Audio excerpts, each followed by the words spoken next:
So these are the certificates ship is having: your MLC, compliance with Maritime Labor Convention, then load line, your freeboard assignment, then SPRO, Chinese oil response certificate. So, some places like in China or USA nowadays, we have a requirement that in case of oil spill, you need to have a contract with some third party or private party. It can be private or government, but it has to be a contract with third party where the ship owners or company will give some guarantee. It's like a insurance, you can say something, but not exactly. It's a contract for dealing with oil spill. In case this Ocean Hiryu ship goes in Chinese waters and there is a spill, normally we have seen mostly that it takes a lot of time to make a contract and get somebody, the salvage people, to start clean up, because who will take the liability, who will pay, and all that all takes a lot of time. So they have made a requirement that the company or the ship should have a contract with previous hand only with some private or third party agency, so that in case there is a spill, they can immediately come and assist without any delay for any spill. So this is SPRO, if we will see. Then cargo gear certificates, your cranes and all. Insurance of financial respect, removal of wrecks. So, that as per Nairobi Convention, the ship owners have the responsibility to remove the wrecks in case if the ship is stranded or it has got wrecked and it is a hazard to navigation. So, ship has to remove the wreck and it has to take it for recycling. Then the certificate of class, the ship has to be certified by the class for construction and equipment from the time the plan of the or map of the plans of the ship are made in the dry dock. Then IMSBC code, International Maritime Safety Bulk Carrier Code. This is a bulk carrier, so we have a bulk carrier code certificate. Then certificate of particulars change. If the ship particulars are changed, then there will be a certificate. First certificate is always the registry certificate. Like you take any bike or car, you have to get registry. Same way, otherwise you cannot use. Same way, the first certificate of the ship is the ship's registry. Then CLC, Civil Liability Convention, in case there is any pollution due to bunkers, then this will take place like it was in case of Wakashio. So CLC has a fund from which emergency cases, the expenses will take care. Then annual servicing of CO2 fixed fighting system, fixed firefighting CO2 bottles, their annual servicing. Crew accommodation is as per the requirement of your labor convention or MLC. Then declaration of the company, that we will see, declaration of DPA. Then document of authorization for carriage of grain. If you're carrying grain, as per grain code, you need this certificate, document of authorization, that it is constructed as per grain with the stability requirements. Then document of compliance for the ISM code, that the ship is complying. Then international air pollution certificate for the engine room, that SOx and NOx are emitted as per the regulations, and new fuel regulations, sulfur cap, all are there. Fire extinguisher, EBD. Then hull and machinery insurance, like you have every car and all bike, you need to have a third party insurance. Here also we need to have a hull and machinery insurance. Mostly it is covering only for 75% of all the claims generally. It can vary a little bit. So this is your hull and machine insurance. Then international air pollution prevention supplement for this. Then anti-fouling system certificate, ballast water management certificate, energy efficiency certificates, sewage ISPP, international sewage pollution prevention certificate, IOPP supplement, ISSC, international ship security certificate, ITC, international telecommunication certificates, letter of review of DMLC part 2. So for MLC, we have to fill two forms and give it to the government. DMLC part 1, DMLC part 2. What is DMLC? It's a declaration for complying with the Maritime Labor Convention. That ship owners, one part will be filled by ship owners, that they will comply with the MLC. and second part is from the ship or company, that declaration that they will comply with the Maritime Labor Convention. Then load line certificates, maritime labor certificates, minimum safe manning certificate, P&I club. So 75% of insurance will be covered by hull and machinery. Rest all which are not covered in hull and machinery or any other claims or accidents will be covered by P&I. Suppose a fishing vessel hits you or something, there is no damage, but there is damage to them, or their net is damaged or something. So that type of claims which are not covered in hull and machinery will be covered in your as per P&I club. P&I is protection and indemnity club. There are various clubs. That is nothing, because of it can be big losses sometimes which ship owner cannot bear. So the ship owners, they all formed a group to and they just keep putting some like insurance premium or something, and in case of emergency they will be protected from this club. Then safety construction, safety equipment, safety radio, form R for safety radio, the list of all the communication equipment. Ship radio station license, you have to have a license for operating the GMDSS equipments. And SSCEC, see what is this SSCEC?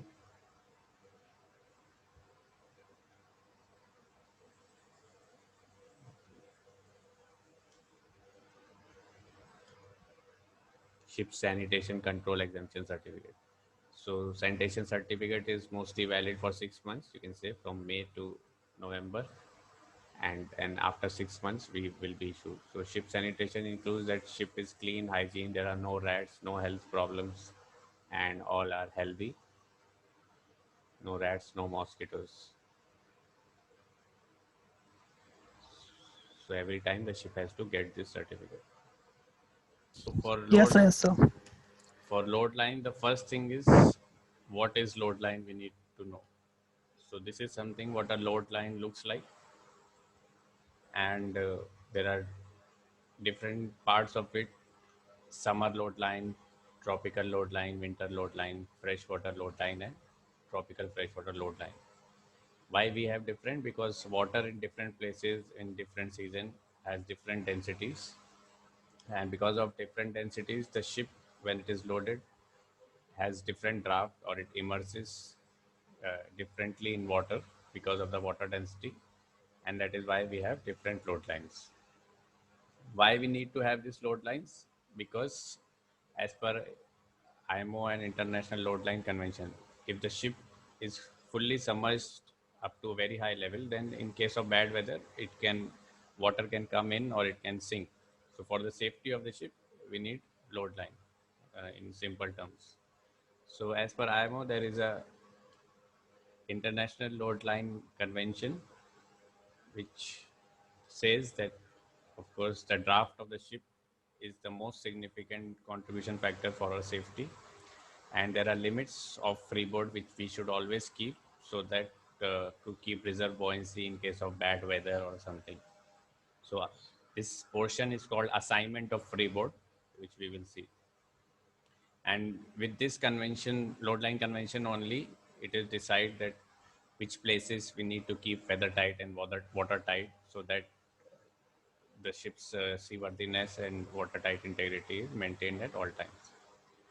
So load line convention constitutes, besides external weather-tight and watertight integrity, the main objective of the convention. So weather-tight and watertight integrity, there is a separate video, you can see that.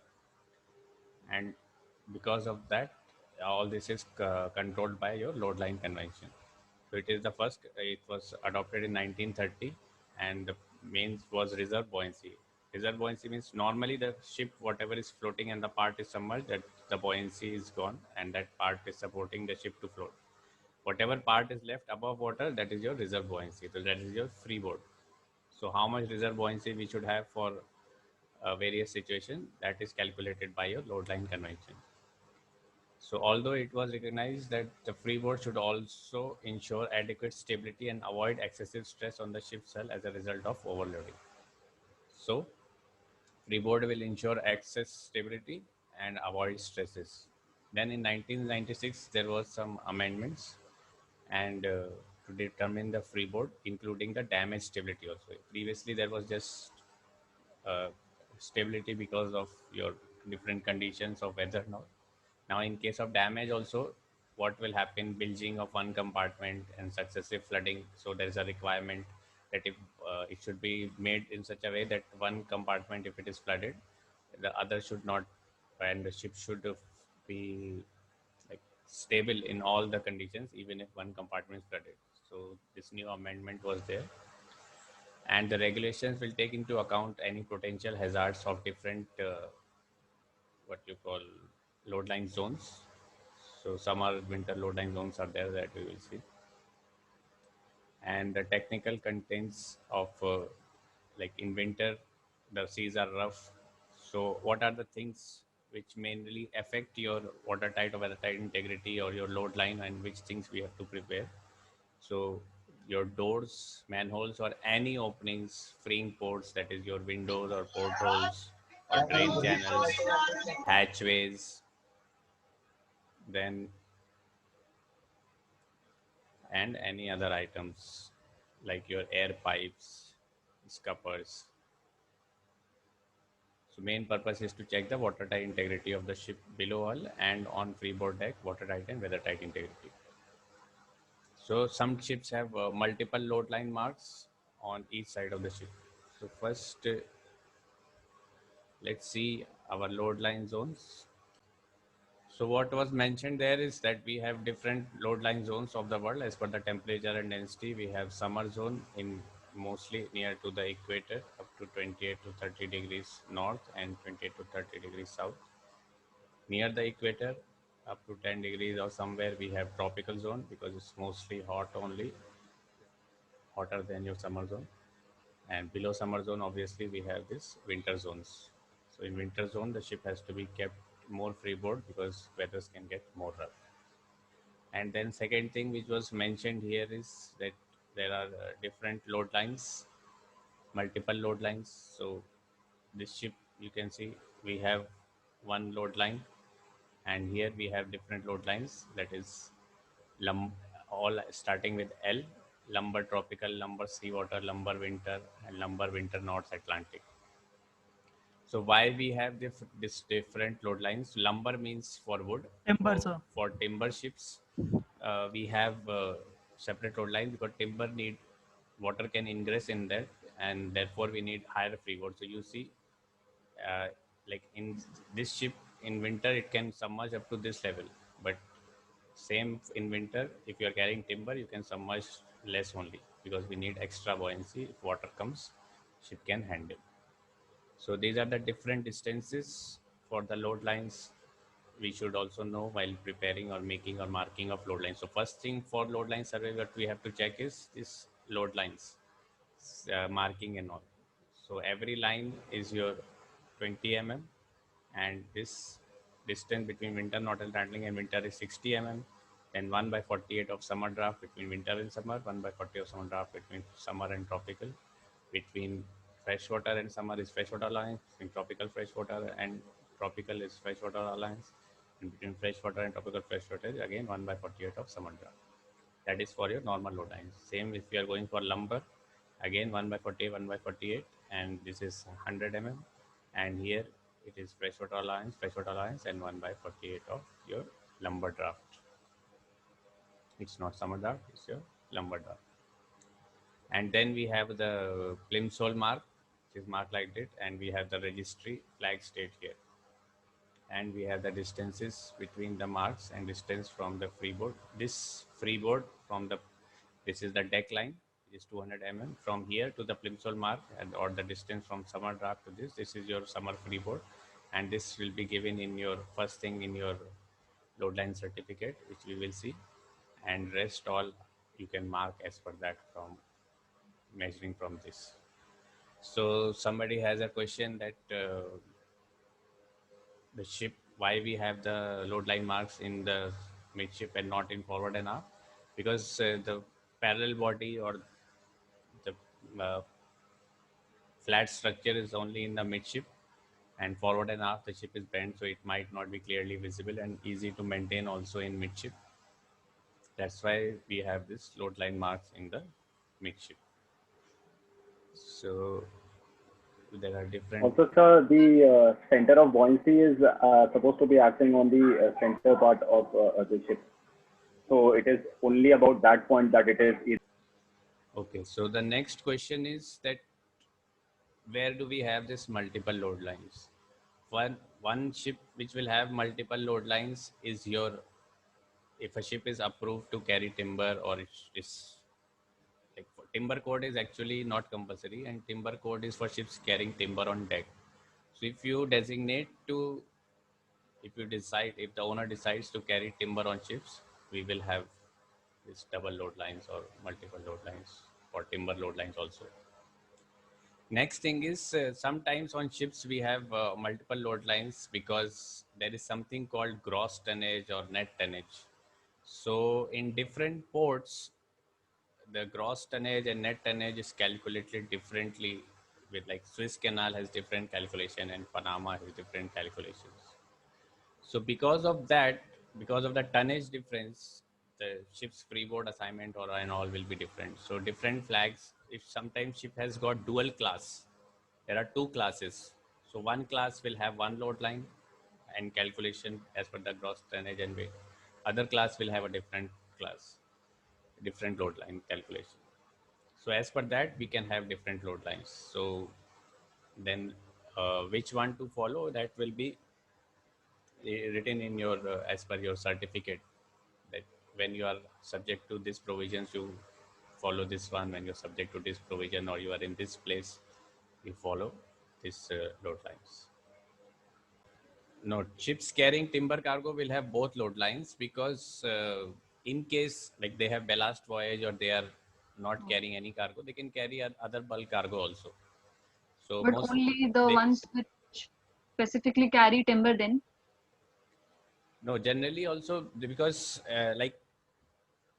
you are engineer, you are given COC for all the ships. You are never given COC for only timber ships or tankers or dry ships. Same way, the ships are designed for all the cargo when the ship is made. Only because there is nothing as a ship. This all the certificates will be valid for all the cargoes and everything. So the load line will also be for uh, both, because there is no condition that ship is only designed and certified for only carrying log carriage. Generally, that is not seen.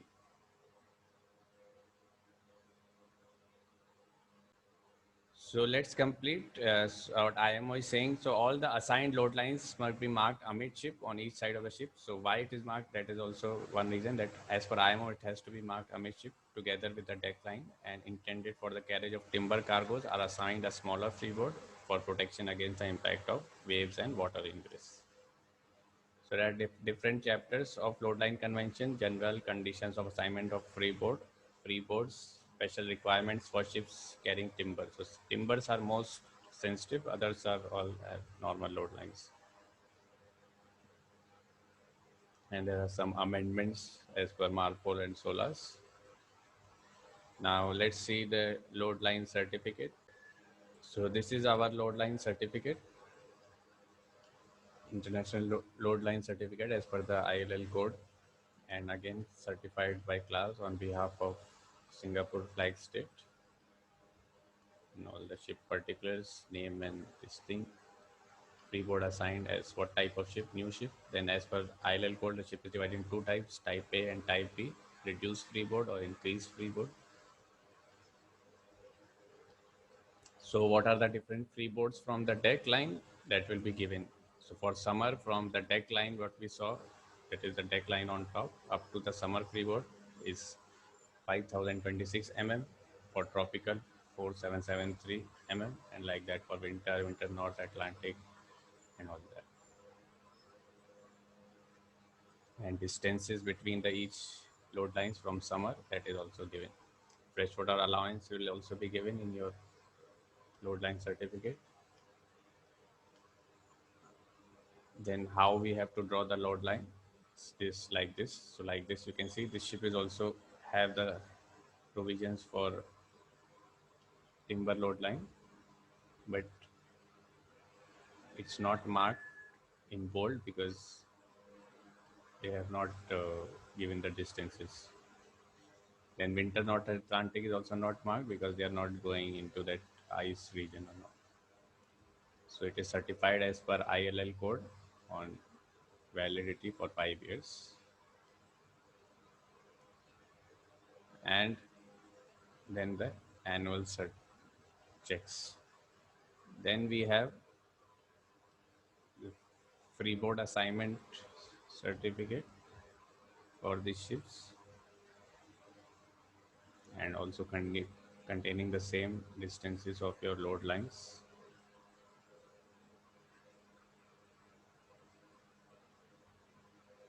With here we have the lumber load lines also. So we have two descriptions. One is for normal load lines, summer, winter not happening, and then for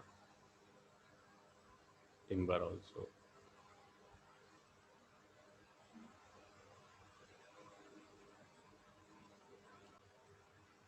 Oh, sorry.